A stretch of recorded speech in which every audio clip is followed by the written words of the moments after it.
Gentlemen, that is true. Just because they dress a certain way doesn't mean they are a certain way. Don't ever forget it. But ladies, you must understand that that is fucking confusing.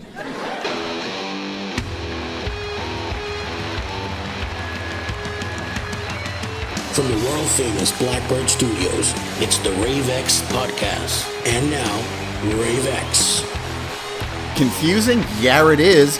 Welcome to the show. I'm your host, Rave X, episode 49, the Sophia situation. Now, look, I gotta warn you, man. Today's show, we're gonna deal with some mature topics, some serious things, and some of you may not agree with me, and you might have your own opinion. But I'm assuming that if you've tuned into this show, you're mature enough to deal with topics like that. You know what I'm saying? And with that being said, let's dive in.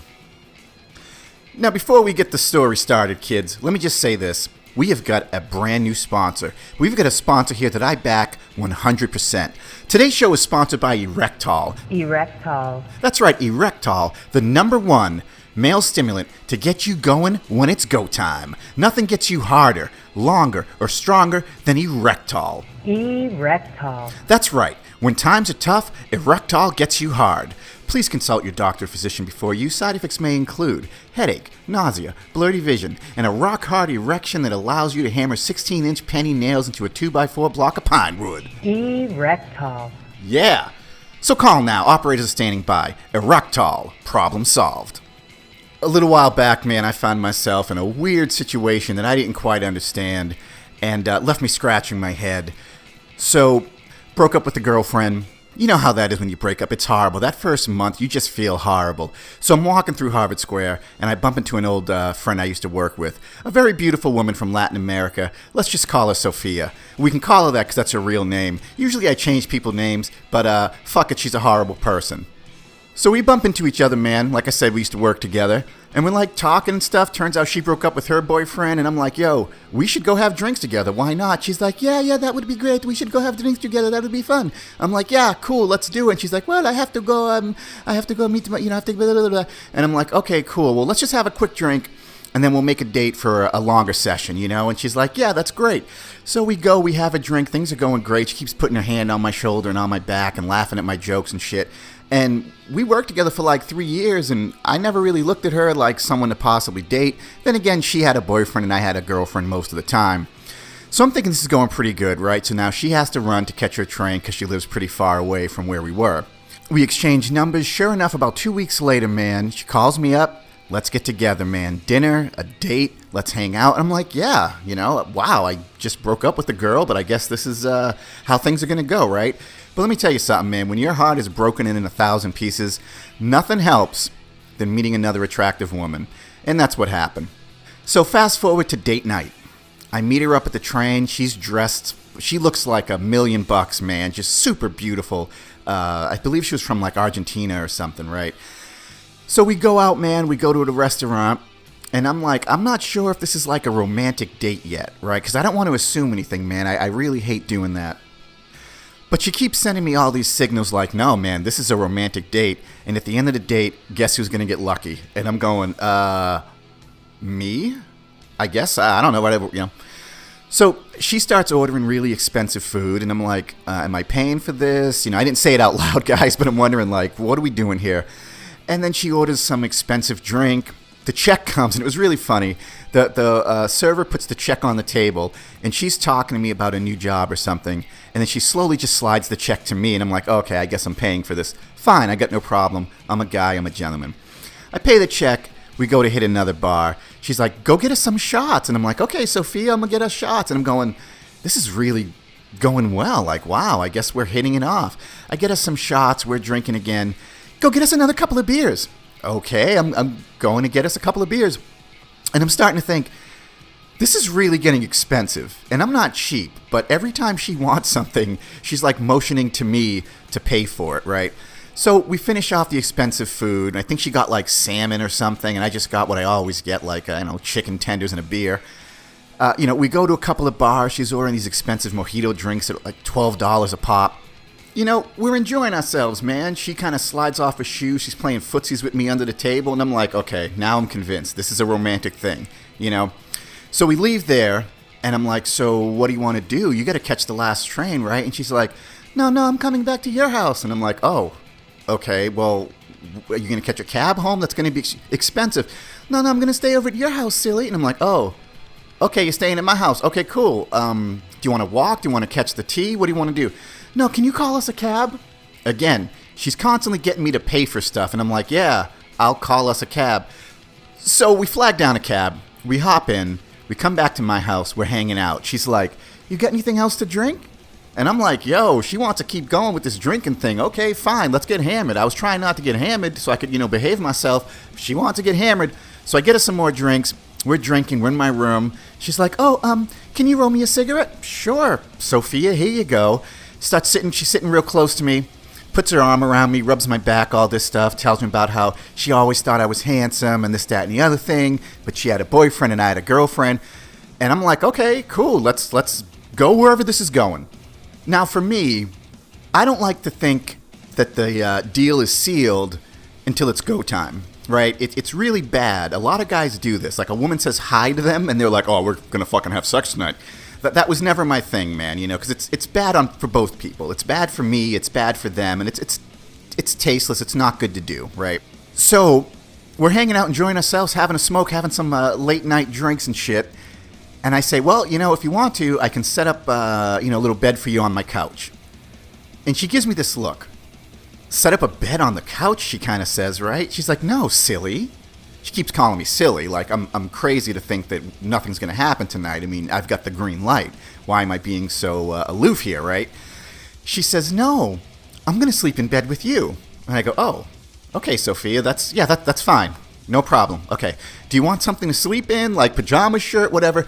Because here's the deal. As much as I joke, and the reason why I can joke about women and stuff when I do, like in my past episodes or if you're hanging out with me at a bar, is because I respect the hell out of women. I feel like sometimes I respect women more than they respect themselves. And that's why I can make jokes, right? It's kind of like if a guy makes a joke that might sound racist, but he has a black wife. That's why he can make that joke, because he's the sort of furthest thing away from being a racist.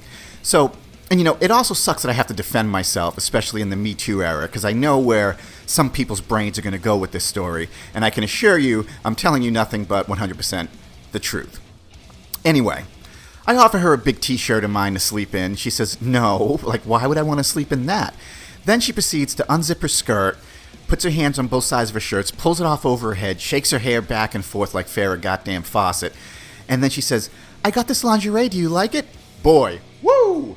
This girl looked like a $100 bill, man, let me tell you.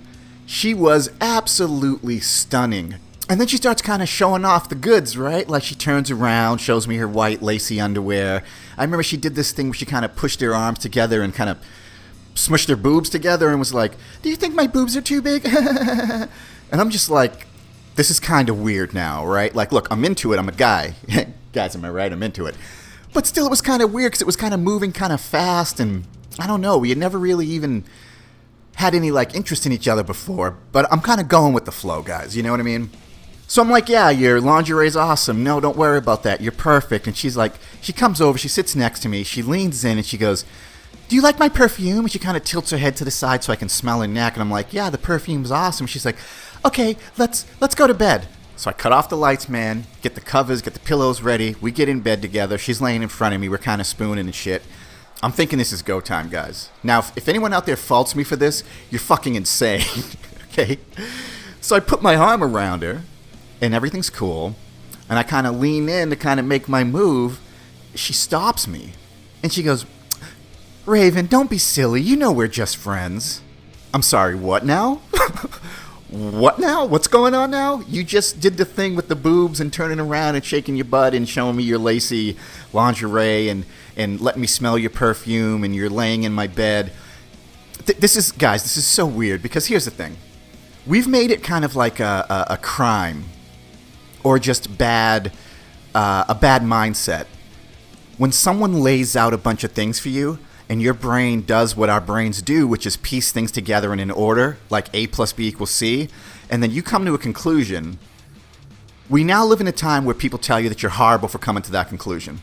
But it reminds me of a bit that Dave Chappelle did, where he talks about how women dress and how women behave, and how men sort of will treat them a certain way, but then they get mad at you. And his bit was like, if he dressed up like a cop, and someone ran up to him and said, "Officer, I need your help." You know what? Let's just go to a clip. Just because I'm dressed this way does not make me a whore. Which is true. Now that would be like me, Dave Chappelle the comedian, walking around the streets in a cop uniform. Somebody might run up on me. Oh, thank God. Officer, help us. Come on, they're over here. Help us. Just because I'm dressed this way does not make me a police officer. Yeah, well, there you have it, man, from Dave Chappelle. And again, some people aren't going to get this, and that's fine. So anyway, we're in bed. I make my move. She tells me, "Hey, silly, we're just friends." I'm stymied at this point. I am just confused. I don't know what's going on. So I back off, man, because look, that's what you're supposed to do. But I'm drunk. I don't know what's going on. I thought I had the green light. So, I put my arm around her again, man, very subtle, and I lean in, and she says, "Rave, just because I have dark hair and your ex-girlfriend had dark hair, do you think I'm your girlfriend now?" "Silly, we're just friends." And I'm like, wow, all right, you know what? I tried once, I tried twice. As confusing as the situation is, what a gentleman does is, no matter what a woman says or how she was acting, when they say no, the fucking answer is no, man. And I remember telling a story to a buddy of mine, and he said, "Wow, dude, you've got the willpower of a saint." And I said, well, no, because when a woman says no, if you go any further, you've now done something horrible. It's not about, I've got amazing willpower. It's like, respect the fucking woman, respect the laws. And sometimes women, man, they make it real confusing. And this is something in sort of the Me Too era that we're not talking about. Like, it's a real black and white thing. And I get that, man. And it's difficult to even talk about this because they always say, no woman deserves blah, blah, blah, blah. Yo, and I agree with that 1,000,000%. But you weren't there. And hope you guys know, the way the story ends, long story, nothing happened. Just, I don't want you guys getting all like, oh my God, where is the story going? Anyway, I decide, all right, this is kind of crazy. I just kind of roll over to go to bed. Her cell phone rings. She picks up her cell phone, and you know who's on the phone, guys? Her ex-fucking boyfriend. She then hops up in all of her sexy lingerie and starts talking to her boyfriend on the phone while she's in bed with me. And I hear her going, "Oh my God, I miss you too. You miss me? I know I love you. We shouldn't have broke up. Blah, blah, blah, blah, blah, blah, blah, blah, blah, blah." And I'm just laying in bed like, I can't effing believe this. Good thing I didn't take any erectol. Erectol. I would have had a rock hard erection you can hunt bison with. But instead, I was just drunk in bed watching this beautiful Argentinian woman get back together again with her ex-boyfriend. Yeah, this was a tough one, man. That was a horrible situation. And then she's talking to her boyfriend back and forth, and then she's getting so excited because apparently I guess they're getting back together again. And then she closes her little flip phone, puts it away, and she turns to me with this big smile on her face, and she goes, "Guess what? Me and Robert are getting back together again. Isn't that great?" What the fuck, guys? This is just stupid. At some point, this story turns from guy-girl stuff to just a goddamn idiot and a guy trying so hard to be a gentleman and behave himself. How are you going to set up a date with a dude, play footsies with him under the table, get him to buy you all this stuff? And you know, I forgot to add this in. It was my birthday. Oh, that makes it worse, right? It was my goddamn birthday. And she's telling me all night how she's going to come back to my place with me and, quote, make me feel good because it's my birthday. So let me ask you this. Was I jumping to conclusions thinking I was going to get myself a little bit of that hibbity-dibbity? Oh, I don't think so. Anyway, long story short, I'm like, yeah, that's great that you're getting back together again with your boyfriend. And a little part of me is dying inside. And I just roll over and fucking go to bed. Defeated, man. Broken. Next morning, we wake up. I'm still like in shock of what went down. And she says, do you want to go to a coffee shop and get breakfast? And I said, yeah, let's do that, because I got a little bit of a hangover. So we walked down the street, man. We hit the coffee shop, and we just got like a couple of bagels, some coffee and shit. I paid for my stuff at the counter, and I go to sit down. She gets her stuff, and she looks over at me, and she goes, Rave, can you cover this? I'm like, I already covered dinner. She made a goddamn fool out of me. But you know what I did, guys? Because I'm such a good person.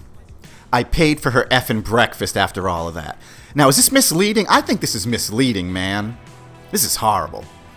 I pay for her breakfast. I walk her to the train. She gives me a hug and a kiss on the cheek and tells me what a great time she had and that we should do it again sometime.